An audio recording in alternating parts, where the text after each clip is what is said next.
Hello, everyone. Welcome to the ILED Podcast. We are super happy today because we're going to interview Naomi, who is an amazing youth from the Sengwer women, one of the partners of ILED. But without taking more time, I'm going to let her introduce herself. So, welcome, Naomi. Thank you for being here with us today. Can you tell me a bit of who you are and what is your link to the ILED network? Thank you, Sarah. My good name is Naomi Chemwetish. I come from the Sengwer women of Kenya as a youth fellow. Was appointed last year. This is my second phase working with the women, and I'm happy with the progress. Amazing. Well, on to the next question. I would like to ask you, what do you think we should know about where you come from, your community? What is something that you think the listeners of the podcast will need later to understand a bit more the work that you are doing? I come from the Sengwer community.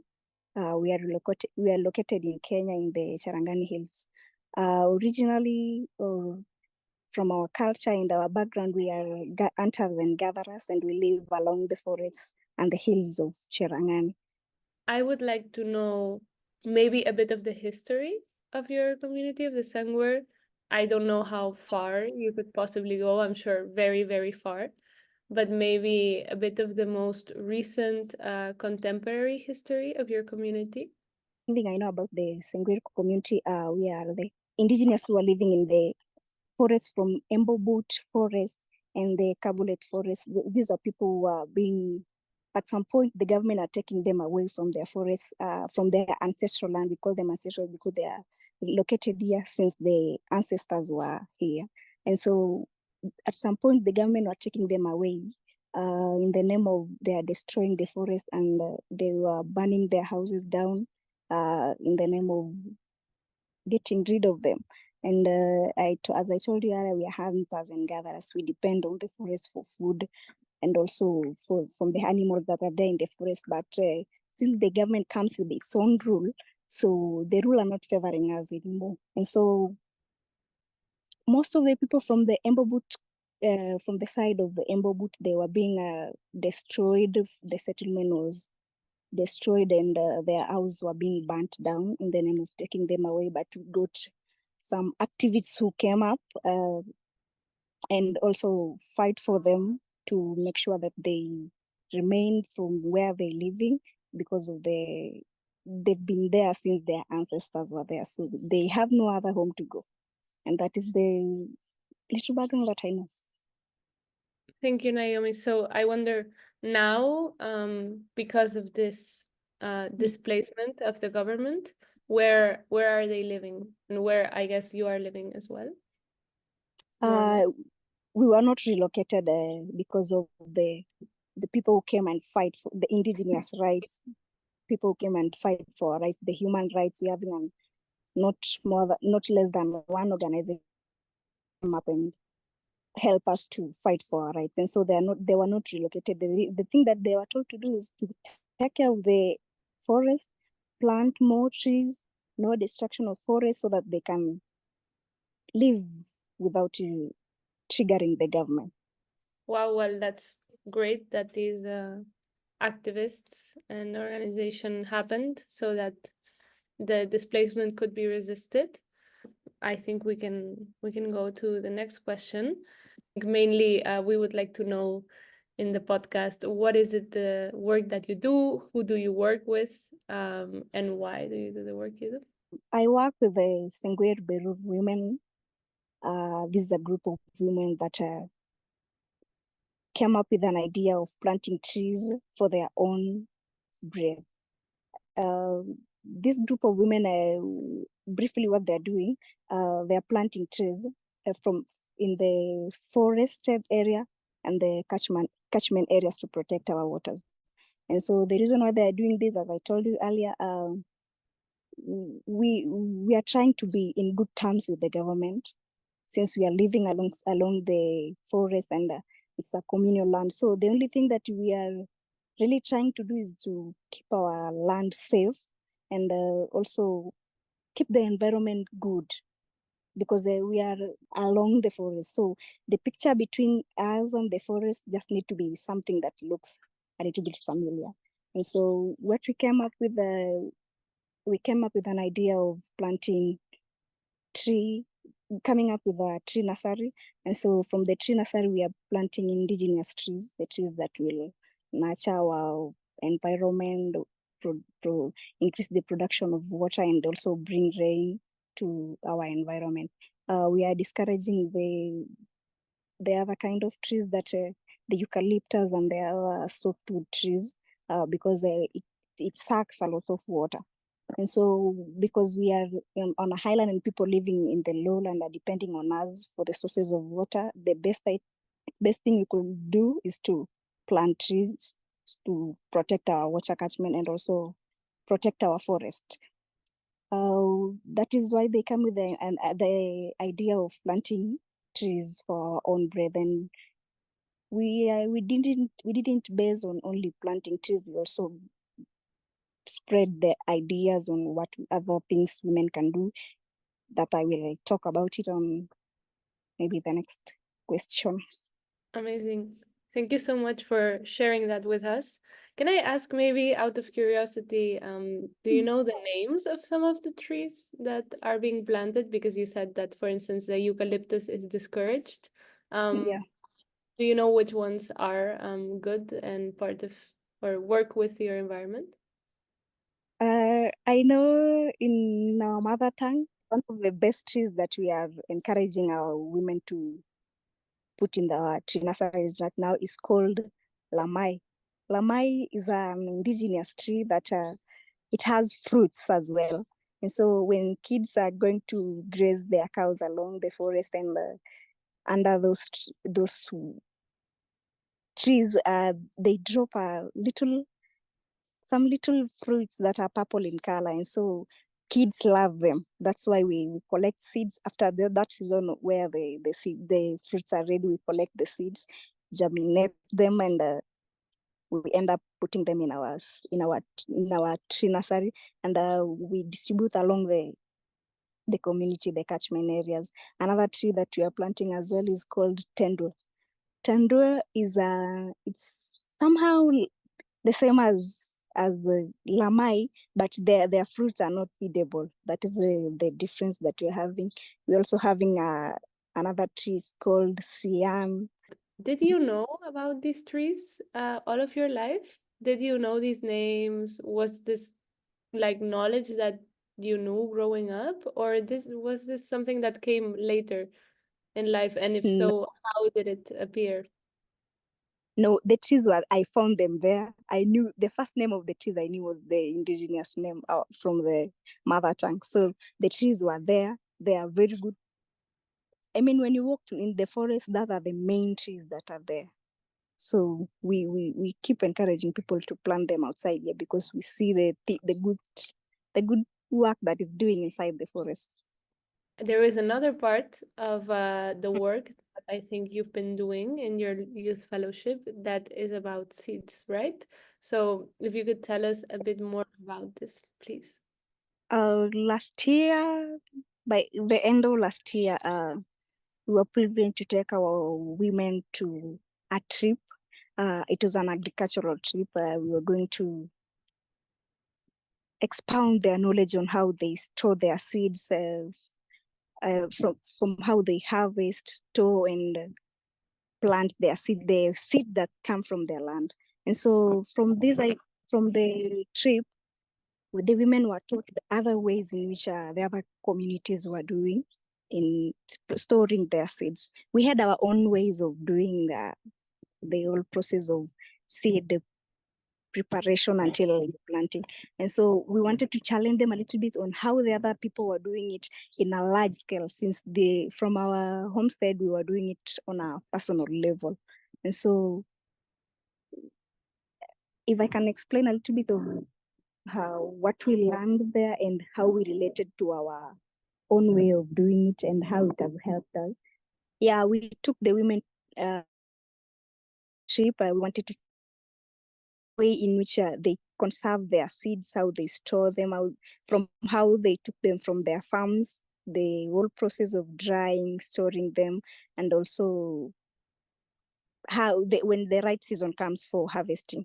And so they had their own ways in which they used to do, but not in a large scale, from a personal, from home. A woman preserves her own seeds, another household does the same. But now from the trip, we realized that the other community were doing a community seed bank. And so they took them through the whole process, how they harvest, how do you identify this is a seed, how do you dry them, how do you know that the seeds are well dried for storage, and for how long do you store them before you plant them. And so they took them through the whole process, and they saw it as a good idea if they can do it from our own community, since we are not so many and we are also having a group of women that works together. They came with the same ideas to the ground. This is how it works. We're having seeds that are not shared, that are not common, seeds that maybe in the next 3 years, if we don't store them well, we will not be having them. And so they decided to write down any kind of seed that every woman was having at her home. You come with the seeds to our cultural center. We check the seeds if the seeds are well dried. There was a little I can say experiment we used. We put a salt on a tin and a tissue, and we put those seeds inside the salt. And so after 72 hours, if the salt will stick on the tissue, that will mean that the seed is not well dried. And so you will take them home, dry them under shade, and for some not less than a week, and when you come with your seeds again to the cultural center, we do the same process to make sure that the seeds are well dried.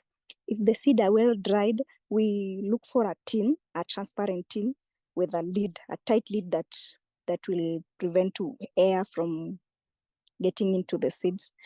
And so we put them inside and label your name on top of on that seed. And another woman will do the same thing.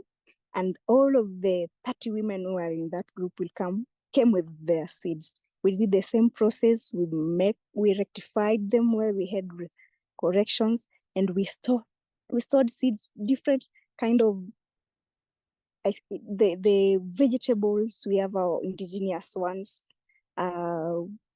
Maybe I can say the names. We have dodo, we have kisocho, we have kales. And so these kales, we have different one. We have the others that the stems are the stems are the seeds. Yeah, like the suckers. We use the suckers and the other ones. And so we were discouraging people from going to their agrovets, to picking seeds from the agrovets. So we were discouraging them to go there. So the women were coming with the kales with suckers, so that they cannot go buy seeds. When they come with them, they distribute in between, so that when you don't have, you will definitely have it at the end of 3 to 4 months, because it will spread. And so that was an example of that is not an indigenous, but a way of avoiding going to the agrovet to get seeds. We were encouraging them to do the kales with suckers. And so when they brought their seeds, you will find out that there is a different seed from another household that other villages doesn't have them. And so having them here, during the time when they will be coming to collect their seed, they will do seed exchange. The seed that you don't have, you will shift to you exchange with your fellow woman. And also from that, we found out that it's a good thing, because you will find out that we have a little, I can say, different type of beans. For example, we have others who have yellow beans. There is these beans that had been lost for a long time. They are black ones. And so in that group of women, we had only two people who had the black beans. And so when they came, the others were shocked. Is this bean still here? And so that it gave me a good feeling, because these people are going to have all of them, these seeds in their homes, and it gets ready in 3 days, in 3 months, I mean. It is a 72-day seed, and it's good for food, especially the women, because we are also chasing hunger at the same time. So that is the process at which we were doing. When it comes to the seed as well, we were encouraging not to use the fertilizers from the stores. We had the government were distributing fertilizers, and because we are nurturing and also encouraging people to use indigenous, and a good way in which we're not going to harm our bodies with the GMO and having these things from the agrovet. We were encouraging them to collect the manures from their animals, so that they use them to plant those vegetables, those beans, the yellow maize. I didn't mention yellow maize. Yellow maize is also we had different type of those maize. I can call them indigenous because I haven't seen them in the other communities. Uh, we had yellow maize, we have others purple. And so when they were planting those maize, we were asking them not to use the fertilizers, because it is hyping the rate at which the maize grow. And at the end of the day, it's not healthy because of the GMO, and we are spoiling our soil as well. And we are living in a highland area. Anytime there is a lot of rain, our soil are being carried away. And so we are encouraging them to use local fertilizers that they will get, so that they preserve our soil and be healthy at the end of the day. That is the best thing about the women that I've seen. It's good to share, keeping their seeds at home, harvesting them and putting them in their stores for a long time. The more you plant, the more you harvest more seeds to cover a big farm, than going to the agrovet and putting a lot of money there. The simplest way that we use at home to store our seeds, the same way the Kenya seeds and the stores are using. It is just because we are doing it in a traditional way point of view, and them, they are using chemicals to store them, and we were discouraging them to use that. If I can explain how we were using the method that we used to sow maize seeds, when we harvest, we take them to our kitchen, our traditional kitchens. In our kitchen, this is how it's structured. You have a place where you put firewood. We don't use gases most of the time, most of the households. So where you put firewood, that means underneath that we have a cooker that uses firewood. So in that kitchen, there is a lot of heat that will help you dry the seeds from the top. And also, when you keep them there, it dries. There is no weevils that will attack them, and so they get a little bit darker. But I don't think the agricultural office or whichever encourages them to do that. But that is how their mothers used to do. That is how their grandmothers used to do, and that is where they got their seeds. We didn't change anything. We just used the same method. We dry our seeds, and when you take them to the seed bank, it just looks the way it looks. It's natural.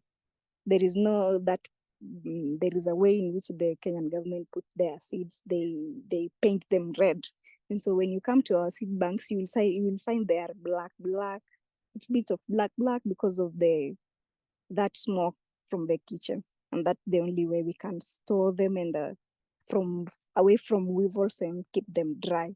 So that is they took their maize from their homestead and they brought them to a cultural center. We stored them. We stored them in the tins. And so when it comes to planting season, we take the seeds from the knee, but not all of them. We must have a little bit of display there, so that when other members of the community come and see what the women are doing, they will find the seeds there. So we stored them there. The harvesting season passed, but we had no enough seeds. This season where we were planting maize, so the little maize that the women had collected from their homes, they planted them. We encourage them to use the natural, the manures from their cows and sheep and goats. And we are looking forward to have a good harvest. I don't know if it will turn out well because other women or rather other household used to use manure from their stores, and it takes some time for the soil to maybe use the natural one faster than how it used to get to catch up with the fertilizers from the stores. Thank you so much, Naomi, for sharing all of this. It was super interesting to hear. And actually, if you allow me, I do have some follow-up questions. First of all, well, it really sounds like this project helps the environment and the community at the same time, no? In a way, like it's kind of inseparable, it feels like. But I was wondering about how did you recover some of the knowledge to do all of this process that you explained of taking care of the seeds? Because I know, as you said now, when the seeds are put underneath the fire with the smoke, that's something that the mothers of these women used to do. But so, how do you think it was passed down? Does everyone in the community kind of remember these knowledges that the elders used to have? We are living in a rural area. We still have our elders. We still have we how can I say it? Like every day we do things that doesn't go against our culture. We are being ruled by our culture. We don't encourage this modern life to take us off from our culture. And so since our mothers learned from their mothers and their mothers learned from their mothers, they carried the same ideas because this planting season, it comes once in a year. You will find a lot of people will rush to collect seeds in the month of March and February, March, yeah. And so in between this month, students are going to school. School fees are needed. Most of the money that these parents have will spend on their kids, and at the end of the day, there is nothing in their farms. And so they kept the same idea of collecting seeds and preserving them, because when it comes in the early months of the year, there will be no enough money and you need to have something in your farm. Come November, if you haven't planted anything, your kids will suffer. So this idea of keeping them, it was good because it saves money. Number one, we have two type of seasons. There is rains that come early March, and then it goes and it comes again in April. So many of our parents aim the April rain. That is the greatest planting season. And when you had your seeds, you could have planted them on February for a early harvest, you see. And so keeping them in our homes is easy because when it comes to the season where kids are going to school, you're not going to struggle with the seeds as well. You'll have collected your manure on December because it is dry season. You have your seeds ready, so when the rains come, you just plant. Not going to the agrovets to buy them. And also, I can say culture has really put us close to all this idea of having the seeds. We are having this yellow maize and the purple one. The main purpose of having these seeds is because our parents are not going to sell them. It doesn't go anywhere. The Kenya seed are not taking these seeds because even they're not selling them. We only find them in our community and maybe other communities who have borrowed from our community. And so when you're having that yellow maize, it's mainly for food, so that you don't suffer in between a year. In February, there is no seeds. The Kenya Seed Company have not released seeds. They are waiting for March and April for them to have seeds. So where will you get seeds? And you need to have food in your home. That is the main reason why we keep this yellow maize. You will not find them in the agrovets until you plant them and keep that storage and harvesting. You keep it you repeat the same process so that you keep your seeds in the store because you're not going to get them. It's great how you can find strategies to not depend on the agrovest. I have another question that now came up because I think an important part of what you do also has to do, right, in the Indigenous-led Education Network with educating, sorry, and education.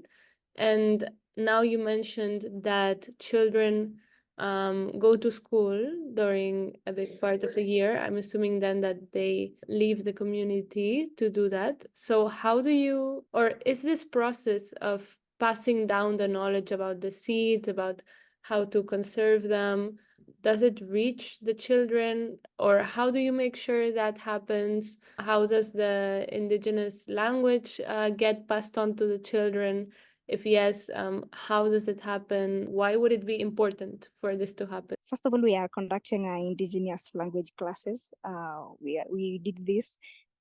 The kids were on holiday in April, and so the classes were ongoing. And I'm happy to report that we also have an organization that had the same idea of conducting an indigenous lessons, and so they asked us to be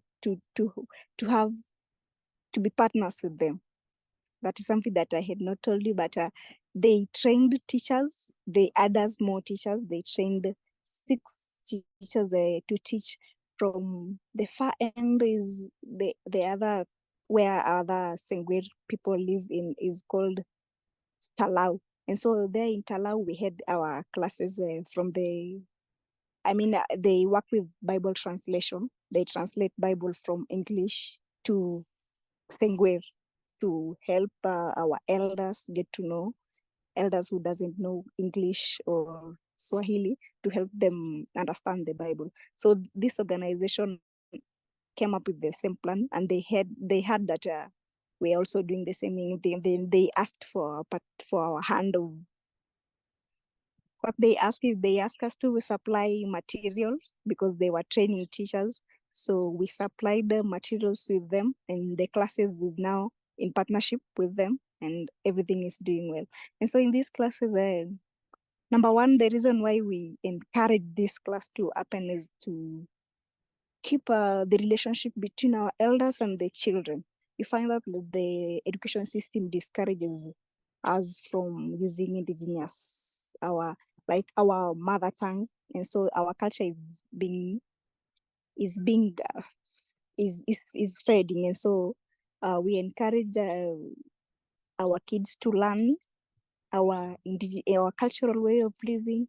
We learn our mother tongue, and in those classes, we not only do just teaching them, we come up with activities that will bring them the activities that our elders still do and our ancestors did to keep the culture in contact with them. And so what we do is we teach them. They mention the things that they are still there, but maybe they don't know what it is. Like, for example, the seeds, the medicine, indigenous medicines. You mention them because you see our generation is different. People are not using our indigenous uh, medicines that much, and the kids, when you give them, they just don't like them. But what we are doing right now is we remind them of how our ancestors used to do them, how it helps them, how is good to their bodies. We teach them the seeds as well. We tell them, I'm sure they've had, even it's not that it's something new to them, because they are living with their mothers back at home, their fathers, their older siblings who know their mother tongue, and the basic things that they should know because it belongs to us of the indigenous communities here. We teach them a little bit of our background, why we are hunters and gatherers, why are we living along the forest, because others will ask, why is it not that this community lives here and we are the only ones up here in the hills? And so we give them a little bit of background information about them, why they should keep their culture, because in the next few, we realize that in the next few years, we will not be speaking our language anymore. And will have everything in our culture maybe will be destroyed because these kids are going to live their modern life, forget about their ancestors. But since we still have some elders, and these kids need to talk to them and they don't know the English or Kiswahili, we taught them the language, the indigenous and the mother tongue. Amazing. Thank you, Naomi, again. I wanted to ask you, how was it for you growing up? How did you learn the language? What was your experience? Because I understand that probably you were facing maybe some of the same challenges that these children, but then this project wasn't there. Was there something else, or were these challenges not really something that were happening when you were growing up? Because how old are you again? What was your age? 23. 23. So Yeah. you were a child not so long ago. So I'm just wondering, how was it for you? Our surrounding, we are being surrounded by Sengwer people. We speak Sengwer. And so not that much, but our parents at home, and maybe if I can mention, when these parents meet for a cultural event, no one speaks English or Swahili. Everyone speaks their mother tongue. And so when you come home, your mother, if she asks you for a spoon, she will mention it in Sengwer. If she's sending you to go graze the cows, she will tell you in Sengwer. And our dads, when they ask you for something and you don't answer in Sengwer, they will beat you because they want you to keep intact with your language. But now the modern education came, and the school doesn't encourage us to speak our language from school. But now from home, when you come home, you have to speak. My mother doesn't speak in any other language. Like, she knows the language, but she doesn't speak. She just talk to you in Sengwer, and you have to answer in Sengwer. When you're walking along the roads and you find an elder will not talk to you in Kiswahili or English. That is your own language. He will speak to you in Sengwer. And so even these kids, it's not that they don't know anything. They know there are some names that they don't know even in how what is it in English. They only know in their mother tongue. But the only thing that that interrupts their learning is school. How it's hard for them to pronounce. The key thing that you are doing right now is helping them pronounce and write.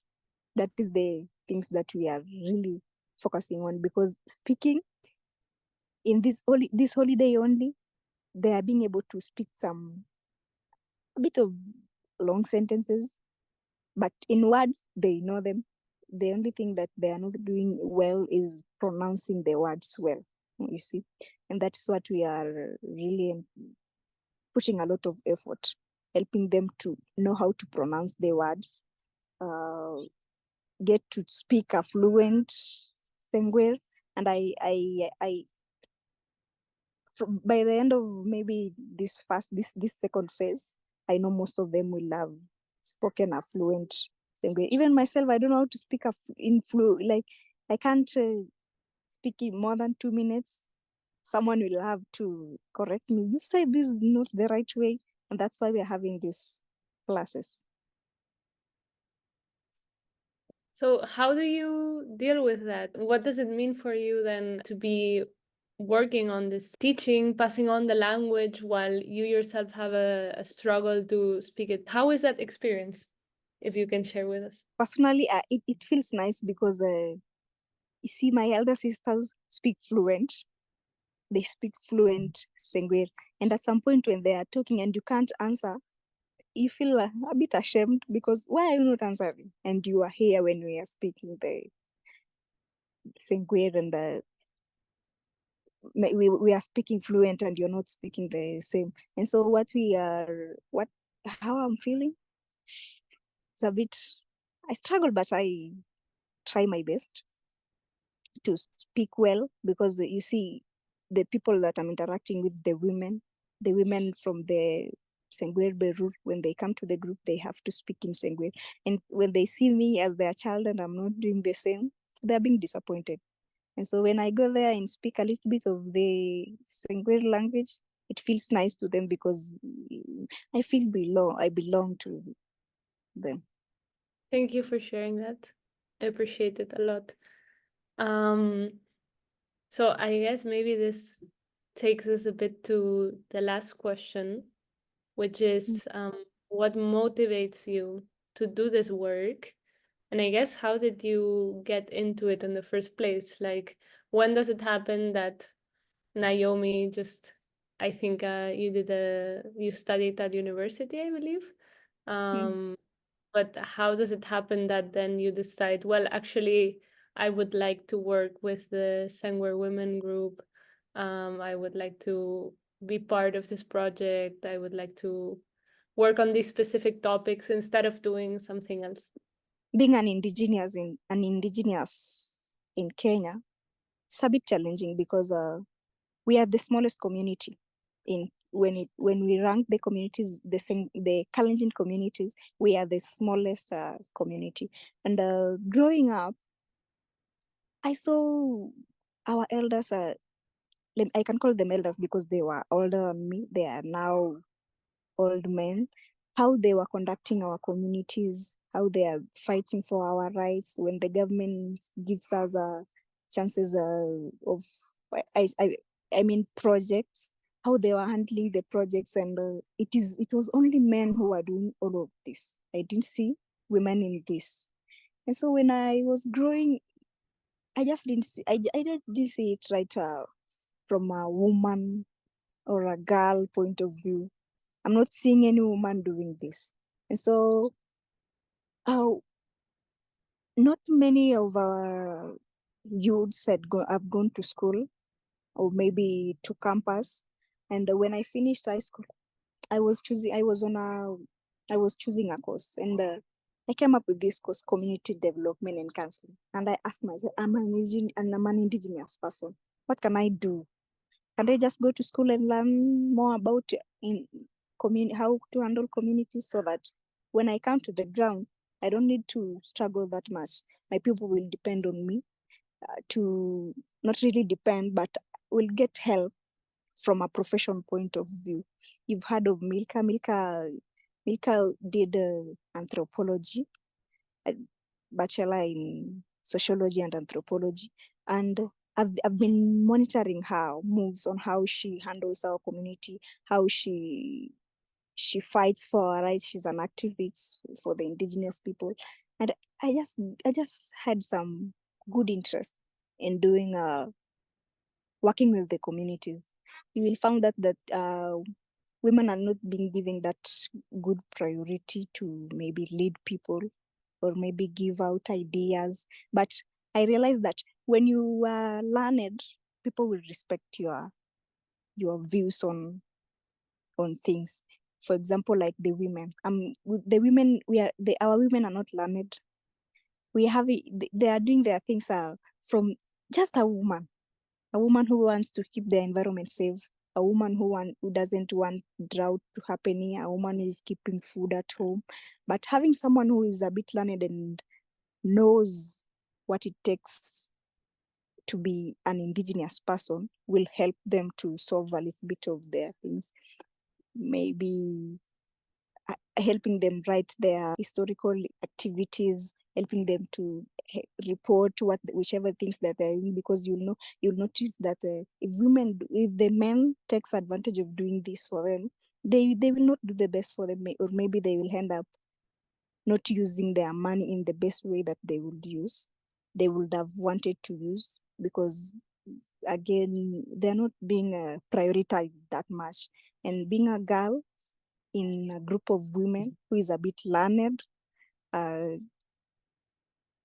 I feel like I protect their pride, or maybe I help them with getting through all these things where they are not being listened, they are not being given priorities. But when you tell these men, when they saw you going to school, and they will respect what you're saying, because they know you are learned, you have some skill. It comes from a profession point of view.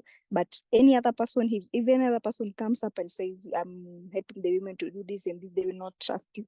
Trust me, they will not trust you, and they will see you as a woman who wants to lead them, and they don't want that.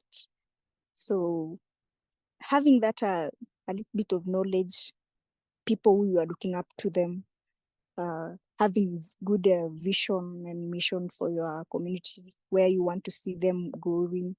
You don't want to see your culture being destroyed. You want to keep things in touch with your way of life, that encouraged me to just go to school and come back home and work for your people. Thank you, Naomi. I imagine then, well, I think you're saying also, if I understand correctly, that it is a challenge to be a woman and young, no? That you don't fulfill any of what was seen before in the community of elder men being the leaders. So I think it's amazing that you're taking up this role. Is this maybe one of the reasons why it's a women group? Does it have anything to do with what you said now, that the ones doing all of these projects are women together? Does it have something to do with men not wanting to be led by the women, or The reason why it is women, we are empowering women because we're not being prioritized in our community.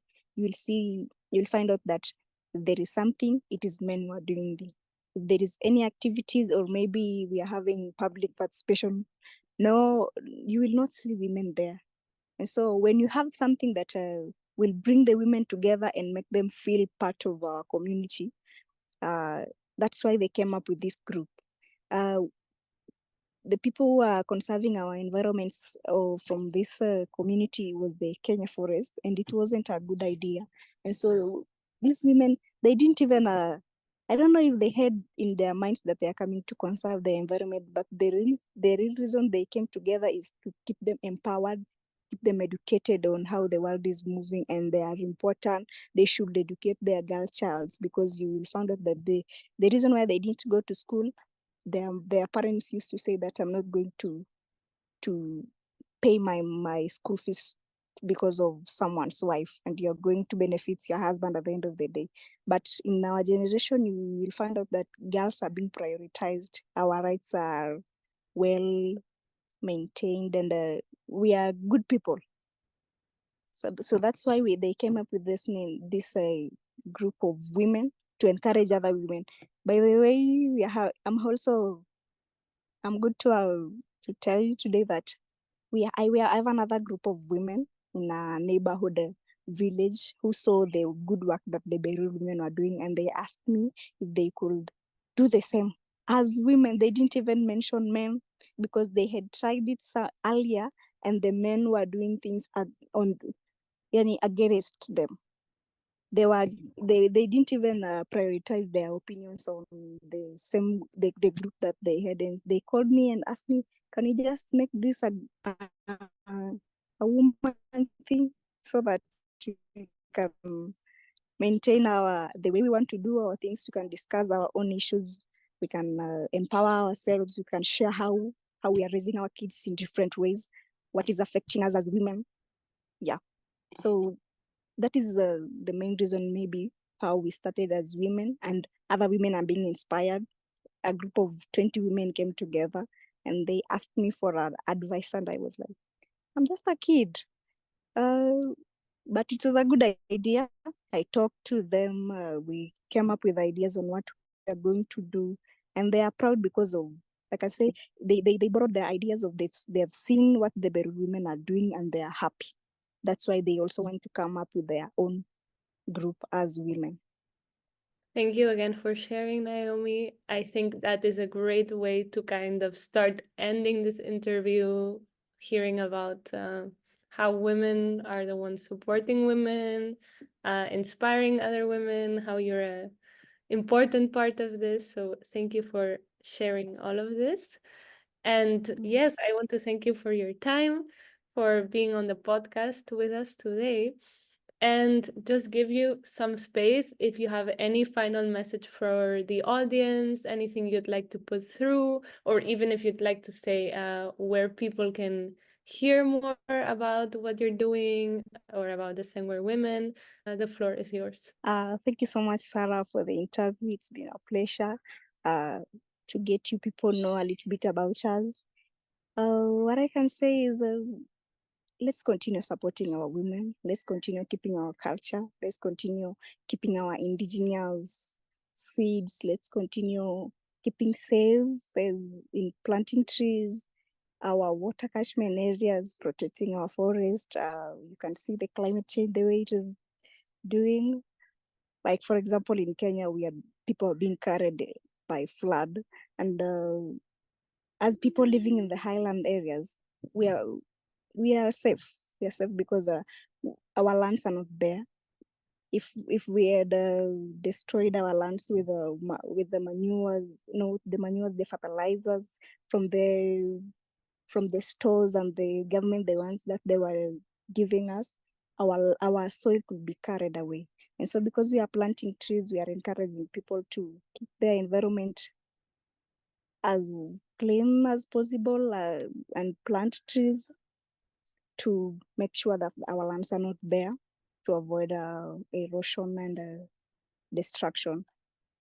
You can get in touch with us. We have a Facebook page. It's called Sengwer Berur Women.